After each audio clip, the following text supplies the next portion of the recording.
Vamos agora, então, à opinião de Boris Casoy, também neste mesmo assunto, para a gente poder ouvir qual seria o impacto no governo dessa medida da PGR e a importância de haver esse tipo de discussão na sociedade. Então, por favor, Boris Casoy. Olha, eu assino embaixo o que o Molica magistralmente colocou. Mas acrescento o seguinte: é um problema complicado, muito complicado no Brasil.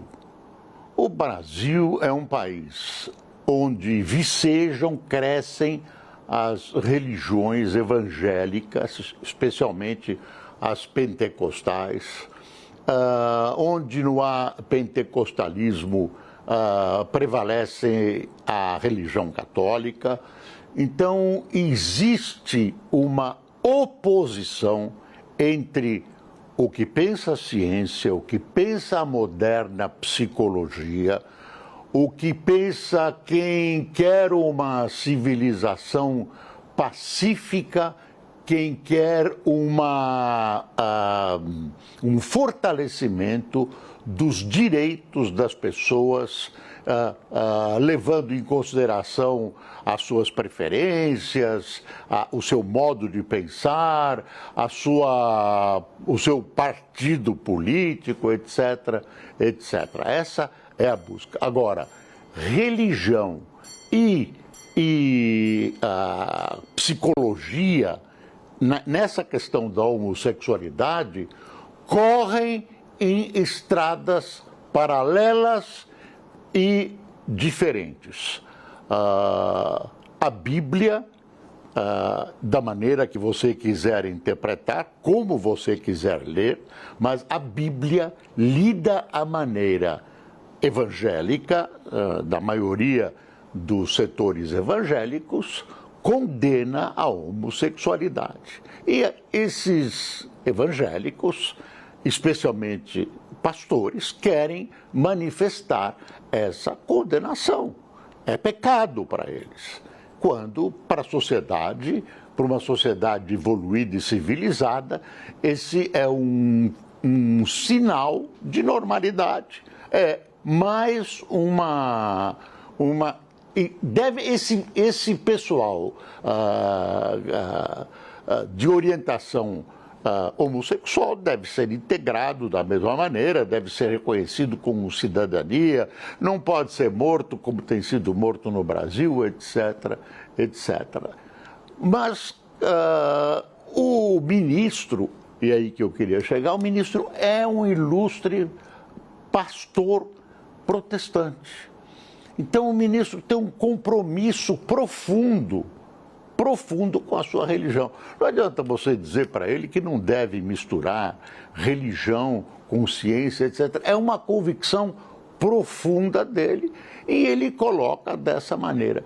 E religião dispensa prova, é uma questão de crença. Você acredita, você ouve, alguém te conta, você lê na Bíblia, por exemplo, e você acredita ou não acredita.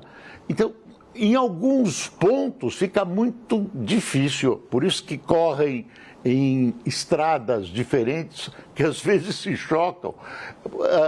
Fica difícil você conciliar essa conciliação entre psicologia, ciência, direitos humanos, direito do cidadão, direito de sobreviver e de viver, direito de exercer a sua liberdade verdadeira, com alguns princípios de caráter religioso. Eu acho que isso não vai ter solução, mas o Estado, que é leigo, tem que proceder como tem o Brasil procedido, degrau por degrau, né? Não é só na questão da homofobia, também na questão específica do racismo, manifestações contra negros, dos judeus, nordestinos, asiáticos. Agora você viu um congolês que apanhou no Rio de Janeiro até a morte. Então, essa preservação que é um símbolo da civilização, está sendo lentamente, até para o meu gosto, lentamente demais, levada adiante pelo Brasil, pela sociedade brasileira. Exclua o governo disso. Não tem nada com o governo. E o governo só deveria dotar direitos humanos e direitos do cidadão de instrumentos como o Molica coloca na escola, etc, etc, com muito cuidado. Você não vai ensinar sexo para uma criança de 4 anos, mas você tem que explicar, tem que mostrar algumas realidades, e a homossexualidade é uma realidade. Bom, é isso. O ministro é um homem religioso e, nesse caso, nessa leitura feita da Bíblia, são fatos que se opõem e eu não vejo solução tão rápida e vejo a necessidade de uma oposição e de alguns exemplos que devem ser dados pela justiça. Instrumentos a justiça já tem. A conferir. Estou aqui lhe ouvindo, Boris, e lembrando da definição do Estado laico, não é? Quando as decisões do Estado passam distante das questões religiosas, e o Estado laico é defendido por tanta gente, mas é o tipo de momento em que a gente pode fazer uma reflexão, não é? De até que ponto o Estado laico é defendido. Boris, obrigada, viu? Já conversaremos novamente, porque teremos mais um assunto. A gente volta daqui a pouco com Boris Casoy, com Fernando Molica, para tratar de mais questões nacionais e falar sobre a Polícia Federal, que concluiu que o presidente Jair Bolsonaro não cometeu crime de prevaricação no caso da negociação da compra da vacina Covaxin contra a Covid-19. Fica aqui o convite, então. A nossa programação segue e já tem mais liberdade de opinião.